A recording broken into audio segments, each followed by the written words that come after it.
Ensuite, les papistes font état du traité de Jérôme contre vigilance. Ils prenaient la défense de l'intercession des saints. Je leur donne donc cette réponse. J'ai lu Jérôme contre vigilance avant de m'en prendre à l'intercession des bienheureux. Or Jérôme n'a pas pu me faire changer d'avis, lui dont j'ai pourtant reçu beaucoup, plus que de certains autres, car il prend l'affaire en main si indolemment qu'il s'appellerait plus volontiers dormitantius que vigilantius.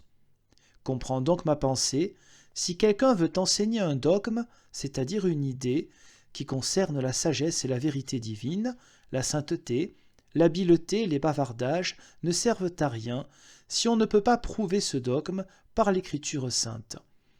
Cependant, l'argument le plus fort de Jérôme est que les bienheureux prient pour nous, puisqu'il dit « Si Étienne a prié ici-bas pour ses ennemis », référence à Acte 7, verset 60, il prie aussi dans l'au-delà, car sa prière ne devient pas faible dans l'au-delà, alors qu'elle a été forte ici-bas.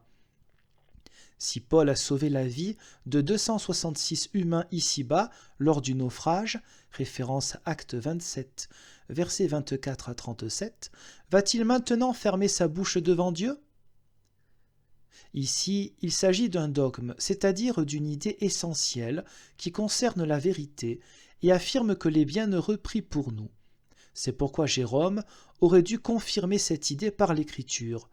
Mais comme il n'a pas pu le faire, il s'est mis à morigéner et à abattre son atout avec tant d'arrogance qu'Érasme de Rotterdam aurait voulu qu'il traitât l'affaire plus modestement et avec des arguments scripturaires et authentiques, tirés de l'Écriture.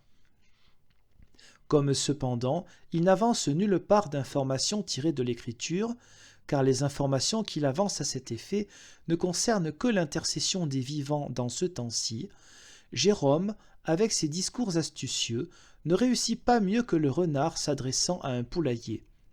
Car ses arguments sont si filandreux que je pourrais tout aussi bien dire « Paul a prêché ici-bas, aussi doit-il aussi prêcher dans l'au-delà. Étienne a censuré les Juifs vertement, il les censure aussi dans l'au-delà. » Que Jérôme radote à propos des signes miraculeux, il en sera bientôt question.